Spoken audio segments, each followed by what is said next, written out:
So my expectations for Uganda is that we're going to be seeing a very different side of business. I think it's just going to be interesting to see a different environment. Uncover a new facet of my personality or my skills. And that's what I'm hoping that Uganda will do for me. I don't have that much expectation what to learn or how to be there. I will just let it go to see what would happen.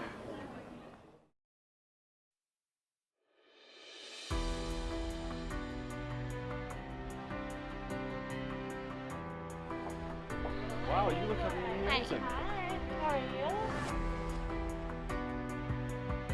My name is Amanda Grinson and I'm from Västerås.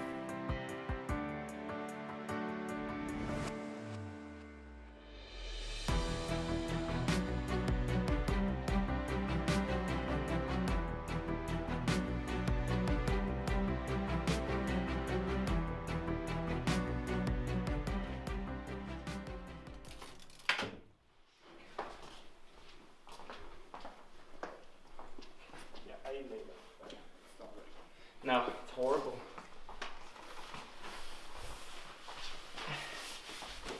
Because like when I lay it down, I could feel the thing underneath. So I think I'm gonna buy a new mattress.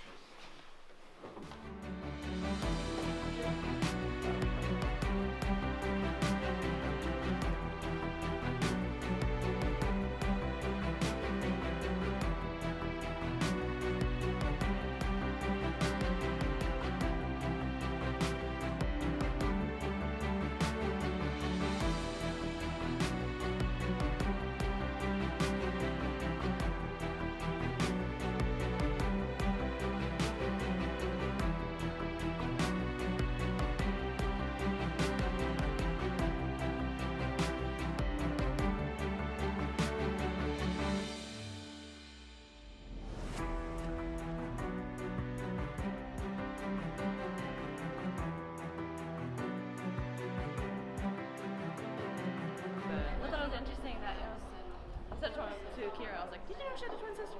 No. Really? No, she didn't know. I thought Kira knew everything about me.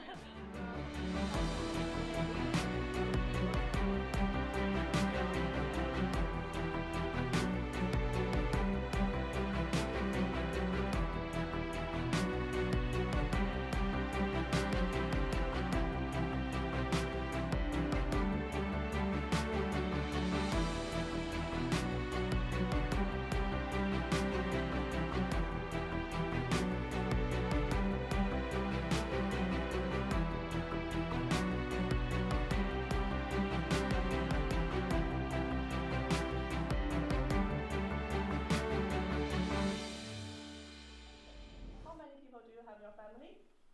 So your family? 你家有几口人 Okay, Steve, 你家有几口人?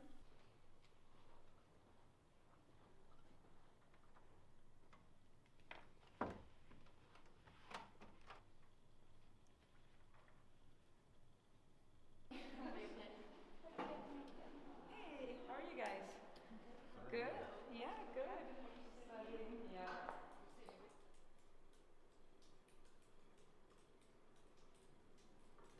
This is gonna sound really poetic and like maybe cheesy, but like the journey itself I think is very important to me. And so I try to in my life make decisions that find a balance between making me happy but also challenging myself in ways that are interesting. I think part of that was definitely moving to Stockholm. I'm trying to do a small startup here now in Stockholm, which, you know, could turn out to be something successful or could be absolutely terrible and crash. I was thinking about studying at SSE, but then since Olivia can't study to become an engineer, I was kind of just like thinking, because I didn't really care. So I was like, okay, so maybe I shouldn't do that because then that's your only option. So I took engineering instead.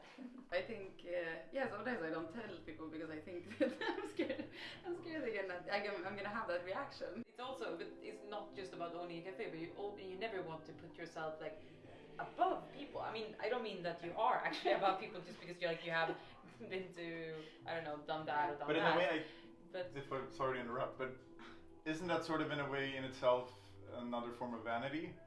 Because it would sound a lot better if it came like from someone asking a question about it than you saying it. Good morning. I thought I would quickly check in with you guys.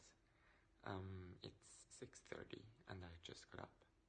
6:30 is around my normal wake-up time, and I'm sitting here on the sofa like almost every morning to take a minute and enjoy my view. So basically, starting this week, me and Michael have decided to go into school very early so we can start work, be productive, start the day right. The last 10 years, otherwise we do not accept it. And I just don't want to risk to not able to enter Uganda when I'm there, you know. No. Because I had the lifelong hepatitis B when was I born? 95, 96. So that was done. Ah, good. Yeah. Because we once went to Kenya with my family, but that was 2003. And that's when I got this yellow fever. And I was so happy when they told me last time, like, oh, you don't need to do it anymore, because I feel like, why do unnecessary vaccination? Yeah, absolutely. Stupid Uganda. Oh, well, the things you do to get to Uganda, right? Yeah.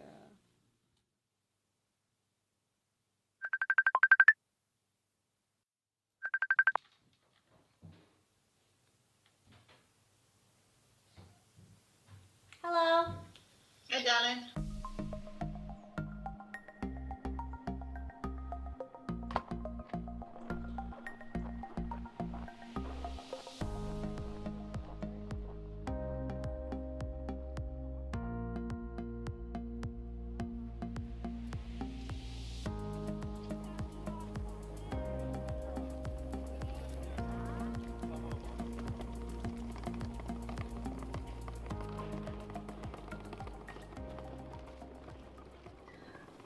So the question was, why are we going to Uganda? Is that the question you're asking?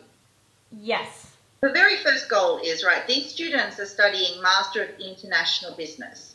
And a large part of international business is understanding different countries. And to understand different countries, you need to know how to understand context. So what is it that makes one country different to another country, and why would that matter when you're doing business across borders?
Yes, I was happy to do that. That's very, very good. So the students from university in what particular area?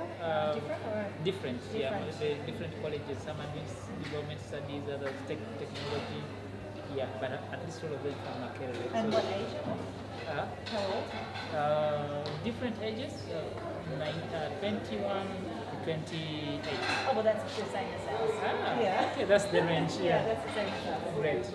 But the next big reason that we're going, and this is because these individuals are going to be in high pressure situations, and they're going to have an awful lot of responsibility. And part of taking individuals to somewhere like Uganda is to build skills that we believe are really important if you're going to be in that role in the future.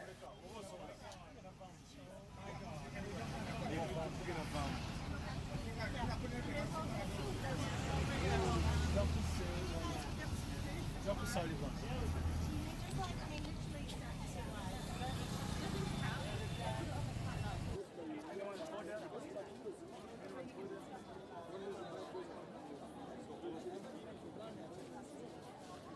who's our squad leader? Me. Where's Marcus? He was on. It was even. He was on another bus coming over here. On the same bus as you? Yeah. We got off the bus for 1 minute and we are missing Marcus. It's quite an achievement actually. Yeah, probably it's here somewhere. Probably another spot. Yes, exactly. Okay, where should we go then? Yes, If we don't find him like walking around within 10 minutes, it's like our new mission to find Marcus. Okay. Is that like I don't know if that's socially acceptable. But I want to see the place. Yeah, of course. Yeah, but we also need to take care of Marcus.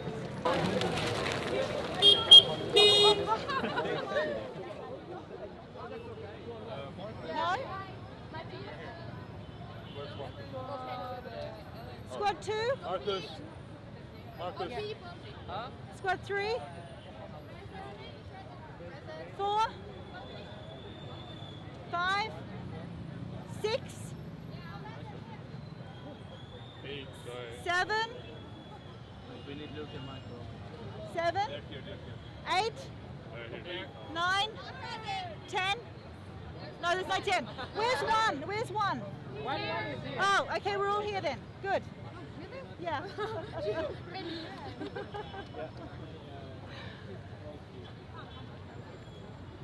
It worked. Okay, but are we gonna wait for more people to, or am I just gonna head out there on my own? The red or the hot chili hideaway? Red chili hideaway. Red hot chili. Guys, jump on them. They're coming now, so jump on them. But do we need I mean... Okay, can you get this off? I need it tighter. Enjoy the ride, enjoy the ride. Enjoy the ride.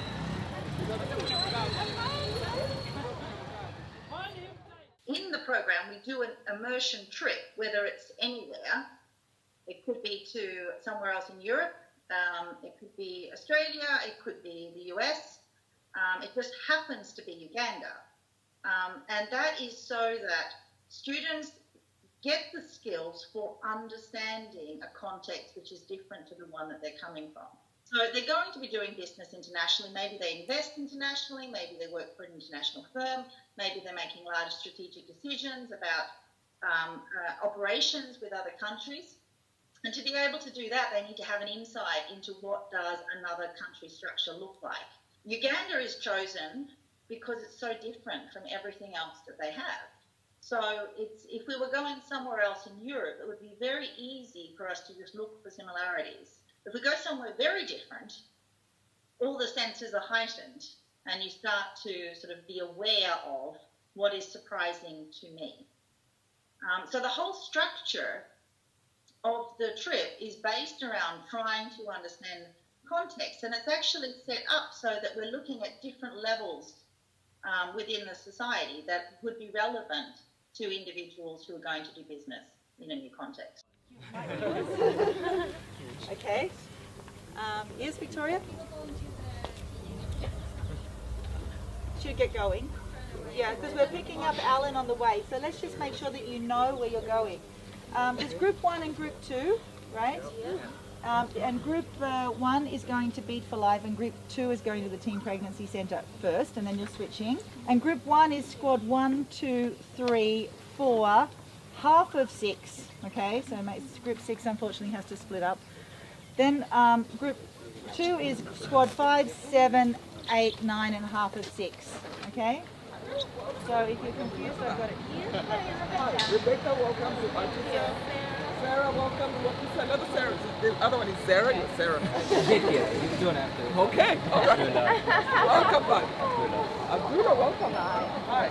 Welcome, everybody. Can you go in there? We have a common room, so let's go in there and join with our pregnant girls. And the Teen Pregnancy Centre, right? How do we deal with the fact that the role of women in Uganda is the balance there is substantially different to what most of these students are coming from. One step more, one step more, my Savior, one step more, faithful, one step more.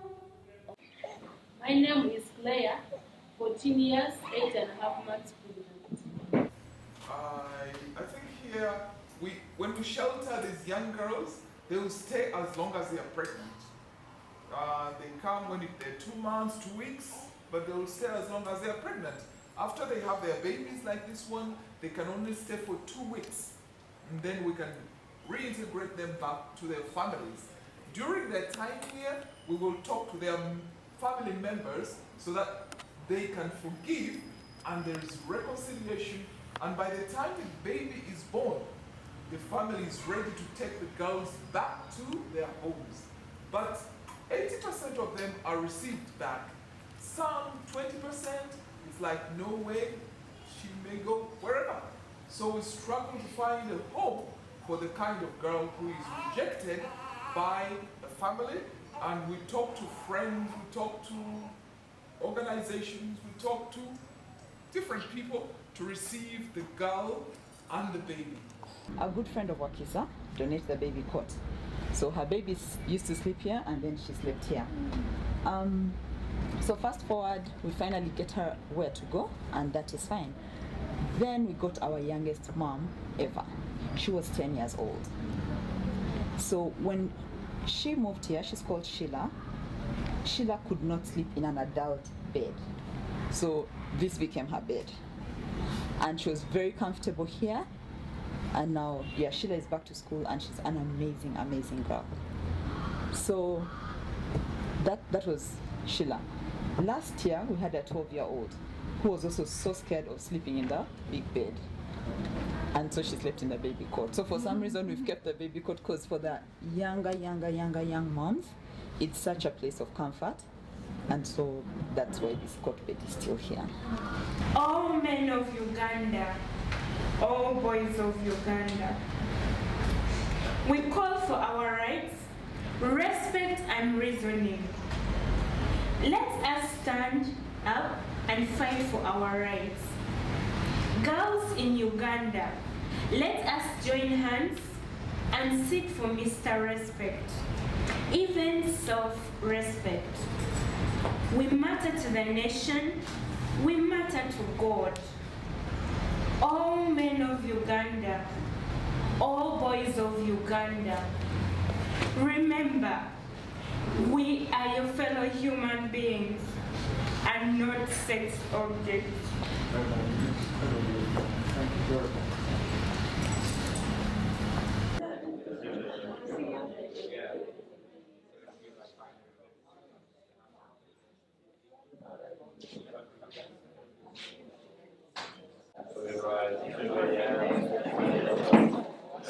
We do not advertise ourselves.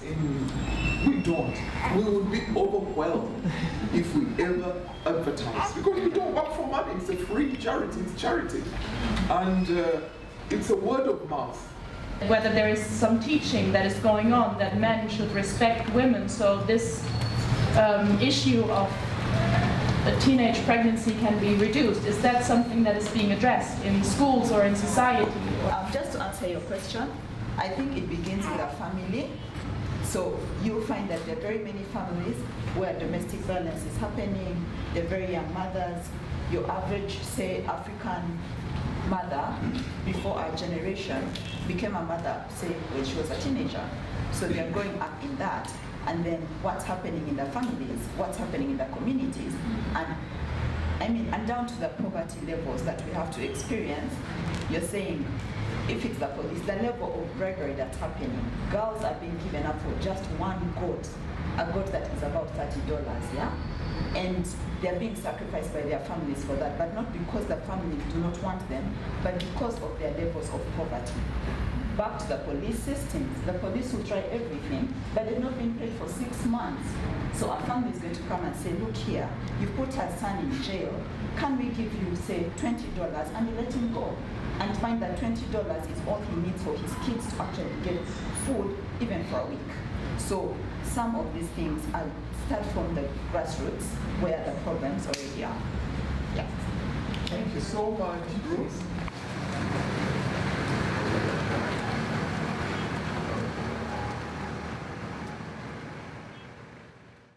With this hand up, you bend a bit, and we will be moving in a circle. Let me first sing one round, then we dance and we'll move, right? Okay. Adi mudong ni munyali yo. Adi mudong ni munyali yo. Adi mudong ni munyali yo. Adi mudong. Okay, now let's go have fun something. Well done. Well done. Okay. You look stupid. It can be a chair, the drum. Please, let's find something.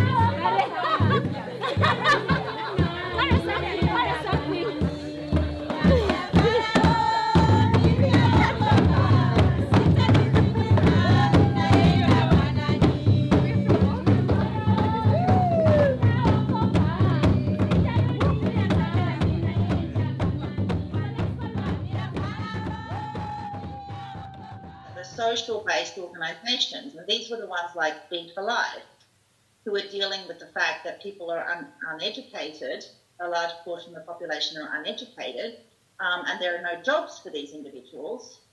And the idea is, how do you bring these people to a level where they have a decent standard of living? How do you help them generate money? A very talented jewelry maker. She designs all our jewelry.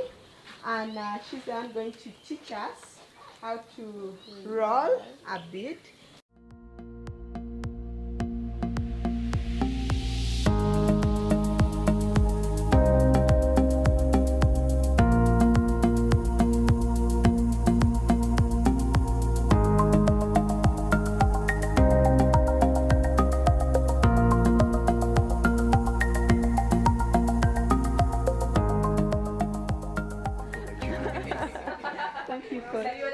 Thank you very much. Here it's two. You have to hug twice. Oh, okay. Again? Yeah. Thank you very much. You're welcome. So she's talking about the other health interventions that we give them, like deworming, taking care of their children, sanitation, all those things they learn. But then the other modules, I thought I had a list of them there.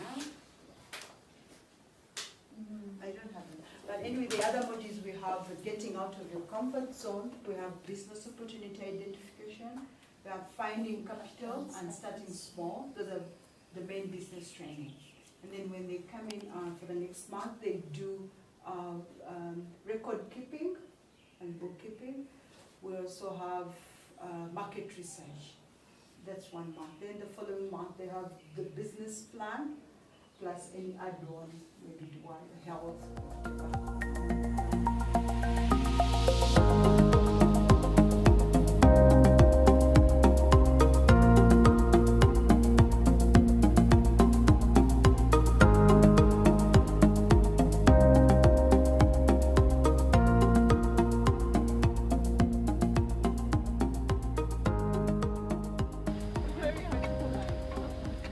So he forgot his wallet?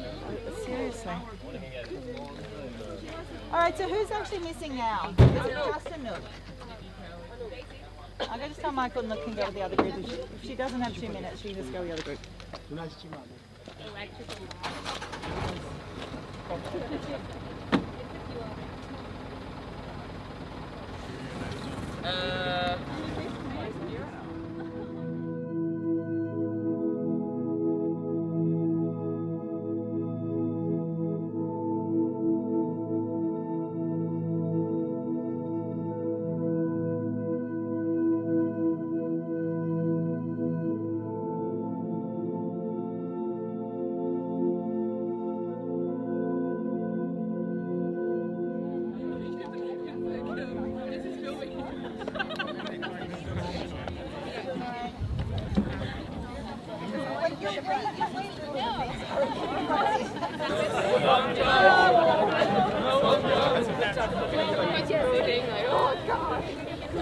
Close enough.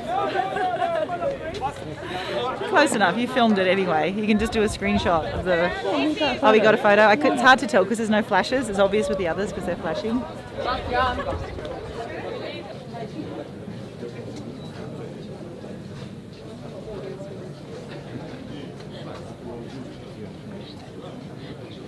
And most of our audiences are not literate, so they can't understand English. So what do you do to make sure that they get the information that they deserve as citizens of these countries? Kiri kyekitambula mu Spain tusubira timu ya nafa abali Real Madrid bamuleteddemu omutwalo gumu mu kasanvu mu bitaano. Blue color now? Yeah, just do the news, the English one. All right.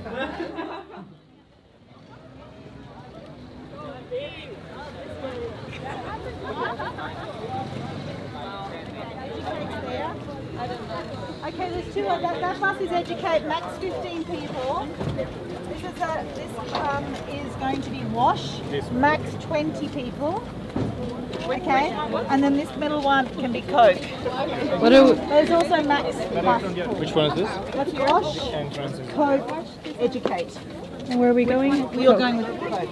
Wash, Coke.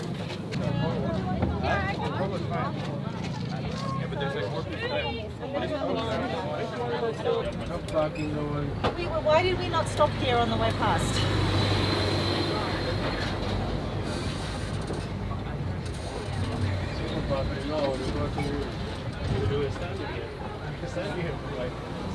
Yeah, no, we were here. We were here, right?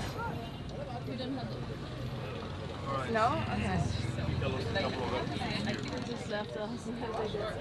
Or maybe... Where did they go? I think behind the car. Behind the car. Okay, I'm gonna go.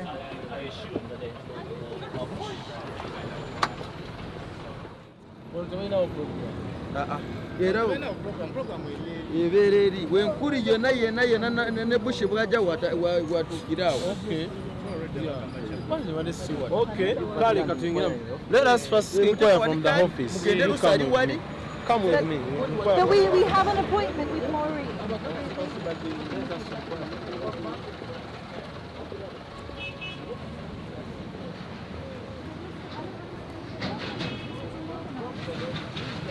Wait, this is the place?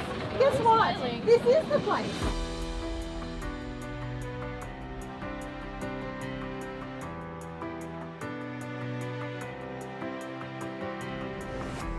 My name is Maureen Kilkendo. I'm the Public Affairs and Communications Manager for Coca-Cola Beverages Africa, Uganda. So we're going to try to follow the water, right? We're going to show you some of the equipment we have that purifies this water before we make the beverage.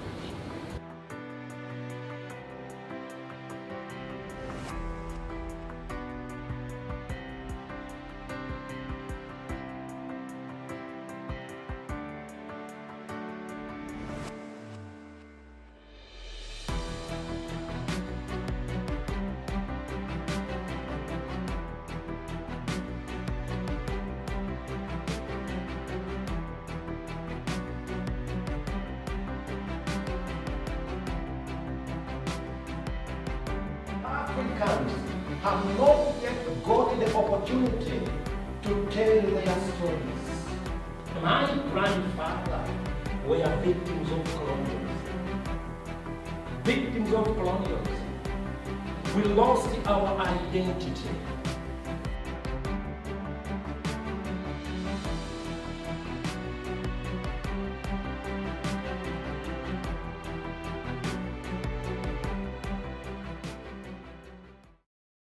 I don't know, like, I'm not really looking forward to food poisoning, so although I really want to try it, I just rather maybe go there, see if they have some samosa.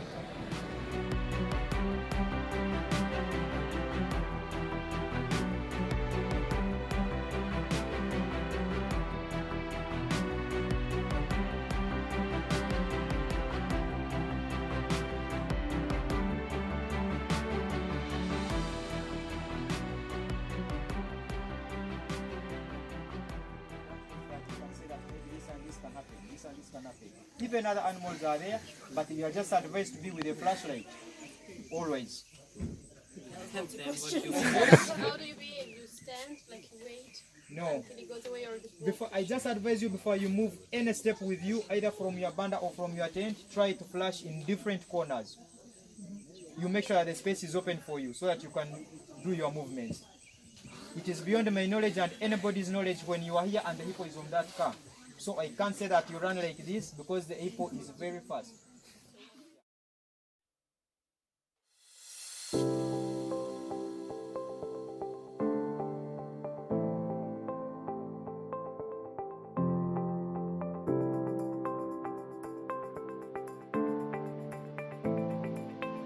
I don't want to go anywhere. I want to go to the doctor. I think I will die in that car.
To the slum? It was very intense because, I mean, when you see those people, the condition they live in, and then you think of what you have back in Europe and how you so easily complain about everything. I have not the new iPhone X, or I don't have the new Mini X, or my apartment is 20 square meters instead of 60, and coming here and we talked with this lady. She was selling vegetables on the street, and she was like, yeah, this is the shop, and then we have two small rooms in the back, and we live in here in 6. I don't know, probably my apartment in Stockholm is as big as the room, and I live there alone. And it's just like you just see how lucky you are. And I think I told you already, it's not because I deserved it. It's just because I was born in the right country. I'm going to ask you to work in a group of about six people. So in your group, make sure you have a minimum of 2 ladies, okay? And make sure on that group you have both local and the international students. This evening is when I have felt the most at home wow. since we have visited. Nice. And one of the reasons is that your teaching style is so similar to my own that I was watching you, and these students all managed to slip right into it. I haven't actually taught these ones yet. But a lot of the teaching at SSE is done this way, and I think that they felt completely comfortable with your setting. I thought that the setting up of these classes, they were spot on to our program. They're doing a Master of International Business and also a Master of International Management, and the questions in both of these classes were central to our program. So I felt like we were completely taken into consideration, and everything was thought all the way through, and I feel very genuinely that this was up to you, Sarah, and I want to say a very, very big thank you from all of us. So then the question is, it was national companies that were surviving, that were thriving before the global meltdown. With the change in regulations and tightening in regulations and increase in trade barriers and restrictive policies, how are they coping now? Companies are not playing to that.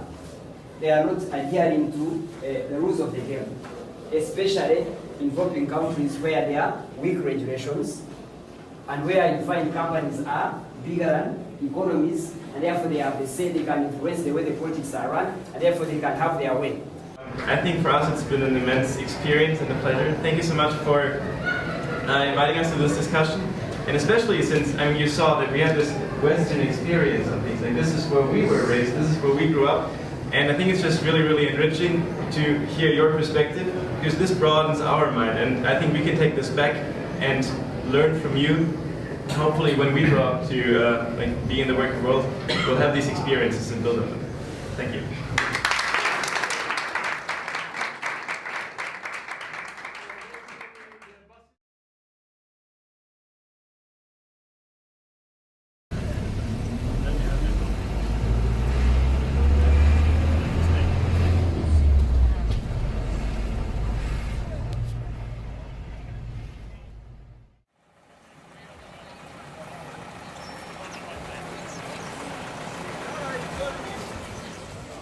Were we late or are they late? No, we are super late because the bus driver of the green bus made an executive decision to go to the completely wrong dock, despite the information being super clear which dock we needed to go to.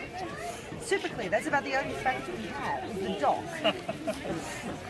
And so the boat was here for us at 9 o'clock, which we'd agreed on, but we were really careful, we'll be there at 9 o'clock.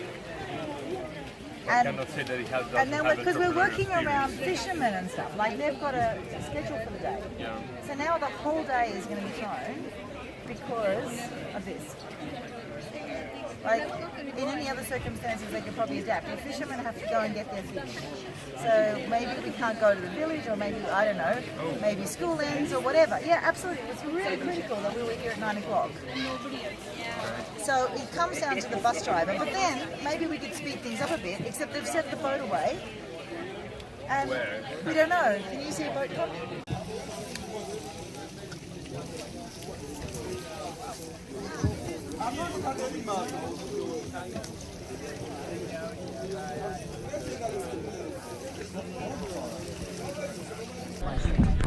We woke up at 4 in the morning just to come and pick you, but you know the lake, sometimes we had to come very slowly and to make sure that everything on the boat is for your safety.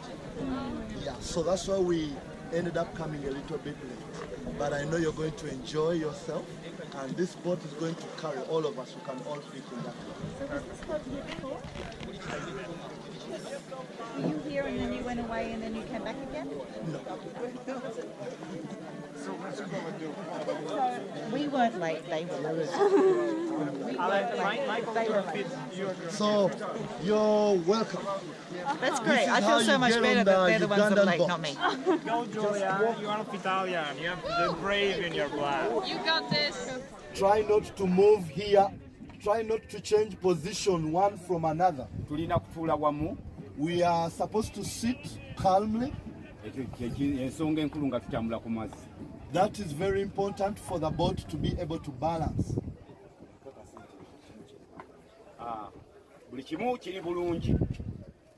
This is a new boat and everything is in control.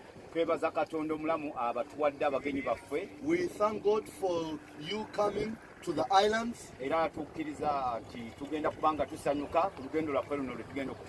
enjoy your trip to the islands. It's called Pastor Joash Batwaya. Thank you. God bless you.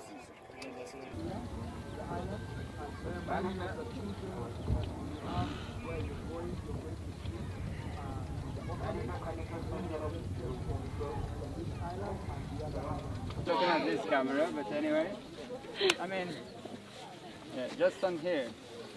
Yes. Or you can actually, yeah, take one like this.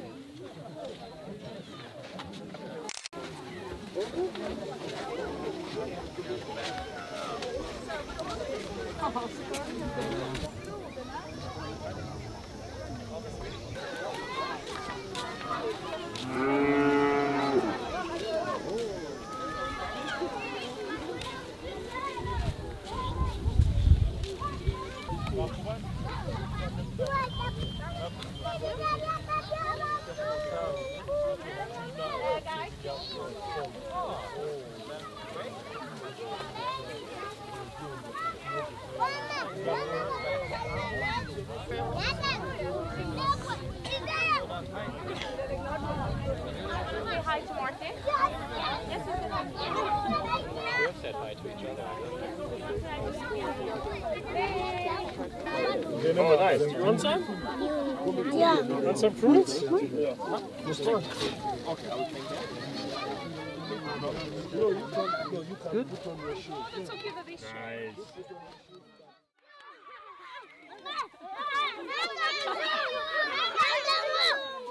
Wait. Wait. I need to dip it again. I need to dip it on.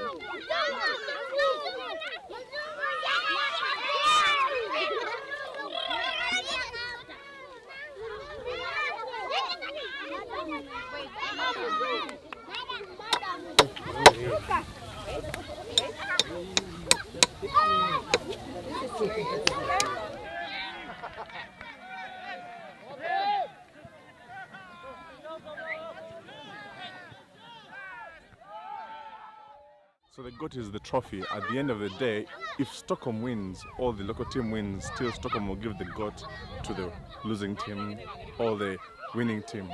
Doesn't matter. Yeah, the winning team is always the local team. Bravo. Hello, Gertie. Do you like people? No. What will happen with the goat? Will the goat just stay here? Will they kill the goat or they just look after the goat? No, Nigeria immediately. To Nigeria, But they'll eat it immediately. You'll eat it immediately? Yeah. Thank you. But why do you want to become a lawyer? For me, there's one what I want to become a lawyer. There are so many reasons. I want to elect my parents when I grow up. I want to help my country when I grow up. Some lawyers, they go on wrong position. In wrong position? Wrong position. And for me, I want to be on good position. I don't want to be in wrong position. So some lawyers do things bad? So you want to fight for the right and not the wrong? Yes, I want to fight for the right. What's your name? My name's Bakar. Bakar? Yes. Bakar, yeah. I have two names. My name's my clan Ed is the one named me. Yeah. Which is Kazubu. My clan Ed is the one named me. Is he here? No. He's away from here. And yes. Now I know he's lived the earth. He's lived the earth? He's died.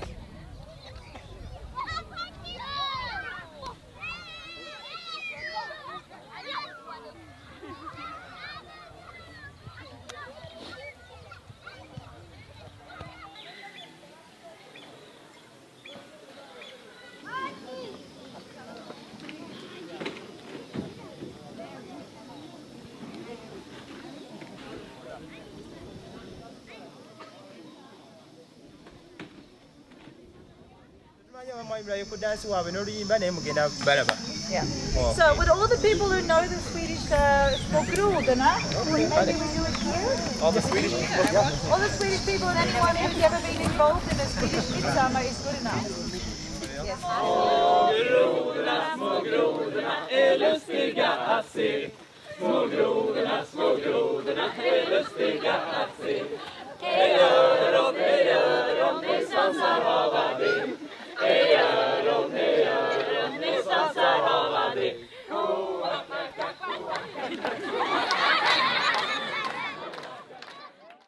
Would like to welcome you on Bushy Island. Others will listen, others will listen. I'm called Hoa Dalima. I'm from the high school in Form 4. And he's come So from I United have a States. question I have a couple of questions for you people. Ask them, they are ready to answer. Here in Uganda, our economic backbone is agriculture. I would like to know what is the economic backbone that way in Sweden. What is it that? And they are coming from different countries. Maybe every person from different countries they tell us. Match. We start from I can Sweden. start. I'm Oscar, as I said before. I'm from Sweden, and our economic backbone historically has been to mine iron, for example, which is a mineral that you get from the ground.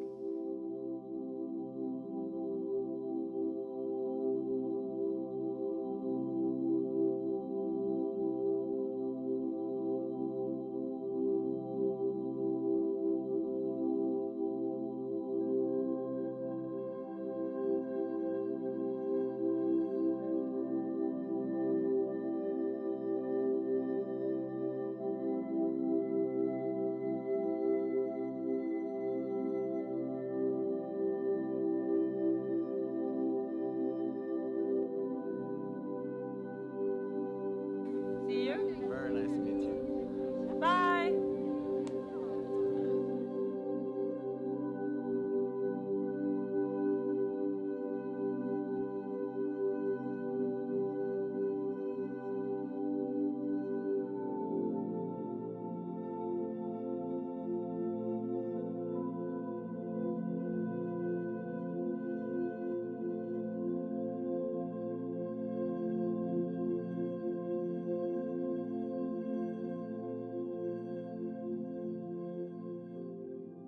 The things that struck me the most, maybe I can just say those about the last 2 days, were first at the university.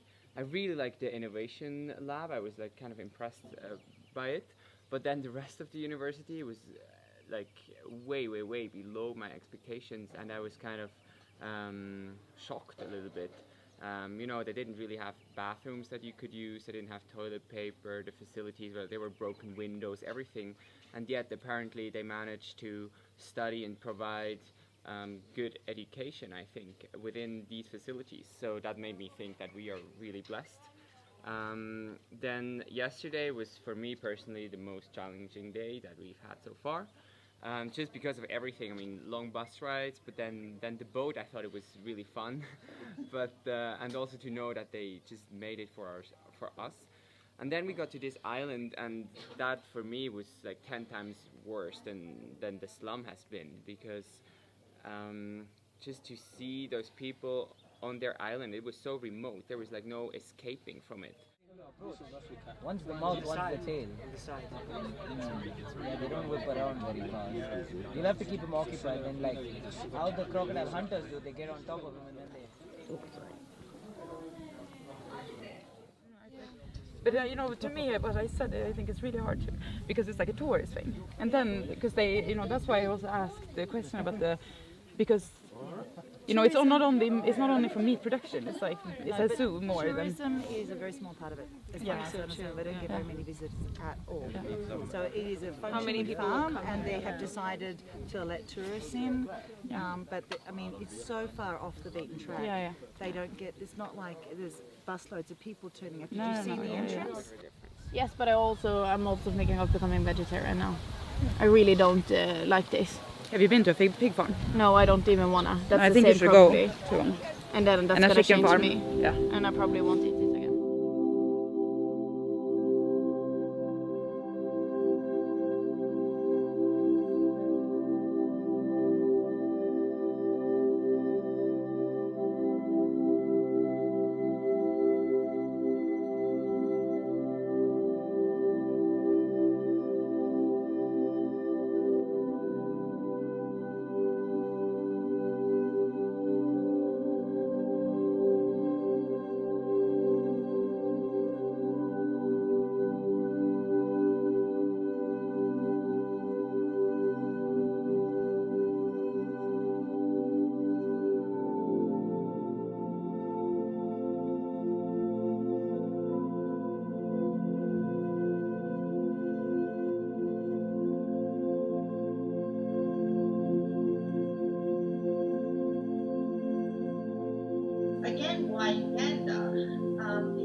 they're quite well travelled at the level of sort of primarily going as a tourist or as a visitor. So part of this structure is to help people sort of come a little bit behind, see things that you wouldn't see if you were visiting a country as a tourist. So you really get to a deeper understanding of what's going on. This trip made me less optimistic about the potential development of developing countries. We also visited a lot of extreme cases, so we saw like maybe the less, like the worst off parts, but I feel like the problems that are there, they are so rooted in, and even if you provide them good education, just for these kids to get further, they still need social systems which are not in place. I think that we also got a more diversified view on the different parts of the development. And I think that I was not alone in thinking that Beats for Life was one of the more inspiring and more I think well-working cases of the different charities or the different well-meaning organizations that we were part of. And I think you really got to see how corruption could get to aid, how maybe schools have a lot of aid but can perhaps not even provide, even though they provide education up to a certain level, they can probably not get them to the level that they need to be, and they can probably not get to where they want to go to make an actual difference. I think if you go down to the level that Beats for Life do, and that you actually empower the people that before had nothing with relatively limited time, then that's what actually makes a difference. So I think I got a more advanced view of if I wanted to make a difference in a country like this. Yeah, I mean, also with the whole difficulties in like infrastructure and public transport, I mean, what I've seen, my personal experience, that it's kind of like the bedrock for innovation, right? Like for instance, if you can relate it to like the Mumbai Dabbawalas, Mumbai is one of the most densely populated cities on the planet, and the public transport's still really shit there. The roads are also even worse than here in Kampala. But nonetheless, they have Six Sigma operational efficiency, meaning they can always deliver on time, or like they never fail. Even in that shitty public transport, they always get their orders right. So there is a way to innovate around, and I think these situations are pretty much where this kind of this extensive innovation takes place, and could be a model for other countries or other kinds of organizations probably. I mean, as I was saying to quite a few of you, you were stuck in traffic a lot. People are going, can we just get around the traffic a bit or spend a little less time in buses? This is the reality for people who are here. That's why the guy probably was late to his MBA class. He was stuck in traffic. Any business that you're running around Kampala, you're going to have to work out, how do I deal with the logistics in this particular traffic situation? So, just hearing, oh, the traffic, the infrastructure is not good, that's so, vague, really. Actually sitting and being stuck in it when you're trying to get somewhere is a reality that you internalize. So, just have like a follow-up on this. I understand the pessimism, and this was the reason for me to go to Europe and leave Egypt anyway, because we have a pretty similar situation, and it's getting worse in Egypt these days. But I was thinking a lot, especially over the first days, on the idea of we being lucky meeting all of these guys. And I thought, statistically at least, we are not lucky. You can't be lucky to meet loads of inspiring guys. For me, the only idea that came in mind is that there are a whole load of other people that we know nothing about. They don't market themselves well, and they are doing something. So even though I feel that you have to have some warriors to actually make a real difference, and I thought at one point in time, I'm not this guy, I'm just leaving for now, and maybe I come like after 5 or 10 years, I don't know. But this is not for me now. And we have similar situation in Egypt when you find these really small guys trying to make a difference. So I don't know if these guys are the solution, but if there is a solution, definitely these guys would play a major part in. So this, maybe for me, it's a source of optimism rather than pessimism. So the whole experience made me realize how important is leadership. Yep. And by leadership, I mean the government and the institutions that hold it, and I see them as a ground upon which you see the plans, and the plans that healthcare or education or anything else that would improve the situation. But if the ground itself is corrupt and is not good, then whatever you try to do is just gonna be limited, or it's not gonna go the way you want. So this is my main takeaway from that, that the government and having the right leader at the position of power is extremely crucial for any endeavor that you want to take in Uganda or any country for that matter. I heard, I don't know who it was, but in one of the classes, this idea was put forward as a counter idea to a bottom-up approach. I didn't actually hear the reflections of the class or of the teacher in that situation. Was he able to accept the idea? Were you in that class? I think so, but I just... Yeah, there was a bit of an argument. It was Fiji, where was he? Yeah, that was you, wasn't it? What? Of course, you were stirring things up in the class, right? You were the one who stood up for the top-down approach. Yeah. Because he started arguing for saying that he thinks that they tried the top-down approach and it didn't work, and then he said, so there's something that needs to be done from the ground up. I don't agree with this, because I really think that if you settle on what can be a status quo, then and we saw it in the slums, for example. You see all these people just sitting there because they don't see any type of other opportunity to do something. So if the top-down approach didn't work, that means that it was the wrong method, but it doesn't mean that it's the wrong strategy. So I really think that the change needs to spark from the outside, and then of course it needs to be internalized and it becomes endogenous, but it needs initially to come from somewhere else. These people don't know any better, so how can you expect them to just stood? And as someone said before, there is a lot of victimism going on. If you don't try to change this type of mentality somehow from with some external help, then you will never get anywhere, because they have their status quo, they have their normal life, they have their standards, they settle with that.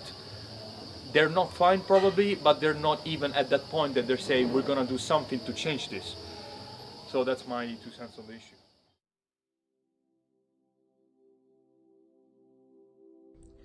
The one thing that I took away from Uganda trip is probably, apart from the amazing memories, huge sense of humbleness. It's far too easy for people like me and for people like us to forget the privilege we were born in and all the opportunities that we take for granted. It's easy to complain about the next exam that you have to take, when in reality there are people that are not able to have the same education or even the same opportunity or even the same dreams that we've had. So when I look back at the people we've met, the things we've seen, the experiences we have made, it really inspires me to be a better person in the future, to strive for something higher than just empowerment or recognition, but really to understand the luck that I've had, and to work in order to probably not change the world, because a single person is not gonna make a difference, but even if you just do something good for the people that are not as lucky as me, it's probably rewarding enough. The one thing that I took away from the Uganda trip is that running a successful business is not the same thing in the Western countries, Europe and Sweden, for example. They don't have electricity that works all the time. So coming up with brilliant ideas that works here will probably not work over there. So something that really stuck with me after coming back from the Uganda trip was just the fact that I saw firsthand locals not being able to benefit from the economic gains that the companies that had entered their country were realizing. And it really got me to thinking that if we have inhibited their ability to develop their own country, how can we start to create an environment that allows them to really leverage their resources and build on their talent? And as the next generation of business people, maybe we need to bring a sense of humility and maybe even humanity back in our mindsets when we're operating in these organizations, and maybe even in the future leading some of our own. And I remember one of the most inspiring parts of the trip was the speech that we heard at the Arts Foundation. And what really stands out to me was his patriotism. He had so much hope for Uganda, and it was amazing. What really blew my mind was the fact that after learning about everything that the country had been through, he was able to channel that not into anger, but into hope, and he had so much hope for the future of the country. So the one thing I really took away from this trip would be the fact that maybe we on our side of the world need to play an active role in reinforcing that hope. So when we see business opportunities in emerging markets or in that side of the world, you know, how do we execute that in a way that empowers the communities that we'll be operating in? How can our work in their countries maybe in turn create opportunities for them to realize their potential, and at least allow them to prosper in the same way that we do when working in their countries?